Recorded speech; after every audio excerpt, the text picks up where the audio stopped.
మోంటా శ్రీకాకుళం మత్స్యకారులకు తీరని నష్టాన్ని మిగిల్చింది. తుపాను తీవ్రతతో డొంకూరు సముద్ర తీర ప్రాంతంలో ఎండబెట్టిన చేపలు పూర్తిగా తడిసి ముద్దయ్యాయి. దీంతో తమకు 30 లక్షల మేర నష్టం వాటిల్లిందని ప్రభుత్వమే తమను ఆదుకోవాలని మత్స్యకారులు విజ్ఞప్తి చేస్తున్నారు. శ్రీకాకుళం జిల్లా ఇచ్చాపురం డొంకూరు తీర ప్రాంతంలో 20 అడుగుల మేర సముద్రం ముందుకొచ్చింది. నిన్న రాత్రి నుండి కురుస్తున్న వర్షాలకు ఇచ్చాపురంలో ప్రధాన నదులు పొంగి పొర్లుతున్నాయి.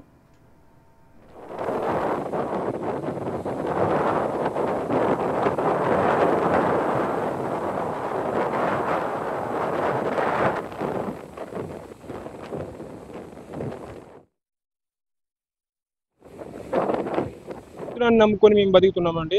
సముద్రంలో వేటకి వెళ్తే తప్ప మా కడుపులు పూట గడవండి. మేము సముద్రం నుంచి వేట చేసుకొని తెచ్చే సంపదనే మా జీవనోపాధిగా మేము నమ్ముకుంటామండి. ఈరోజు ముంతా తుఫాను ప్రభావం వల్ల సుమారుగా 30 టన్నులు మత్స్య సంపద అనేది ఈ వర్ష ప్రభావానికి గురై 30 లక్షల రూపాయల ఆస్తి నష్టం జరిగిందండి. ఆ ఆస్తి నష్టాన్ని ప్రభుత్వం వారు చర్యలు తీసుకొని మాకు ఆదుకోవాల్సిందిగా కోరుచున్నాం. ఎందుకంటే ప్రతి సంవత్సరం ఇలాగే తుఫానుల పేరుతో మా మత్స్య సంపద మొత్తం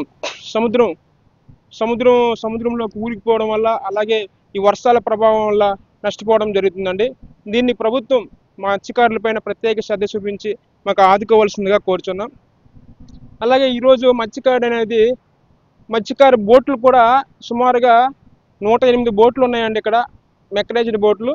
ఆ మెకనైజ్డ్ బోట్లు నేను తెచ్చుకునే సంపదే మా మత్స్య సంపద అండి. ఆ మత్స్య సంపద కూడా ఈరోజు వర్షాల ప్రభావం వల్ల పూర్తిగా నిర్వీర్యం అయిపోయి నష్టపోవడం వల్ల మత్స్యకారు కుటుంబాలు ప్రత్యేకించి చాలా సందర్భాల్లో రోధిస్తున్న రోజులు కూడా ఉన్నాయండి. ఈ రోధిస్తున్న రోజులకి చెక్ పెట్టాలంటే ప్రభుత్వం దీని మీద చొరవ చూపించి ఆ మత్స్యకారుడికి ఎంతో కొంత ఆర్థిక సహాయాన్ని కూడా అందించవలసిందిగా కోరుచున్నాం.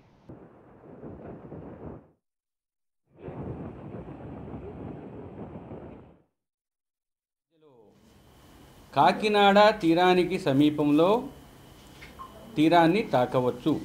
ఇది తీరాన్ని తాకేటప్పుడు తీవ్ర తుఫానుగానే తాకే అవకాశం ఉంది. ఆ సమయంలో గాలులు 90 నుంచి 100, గరిష్టంగా 110 కిలోమీటర్లు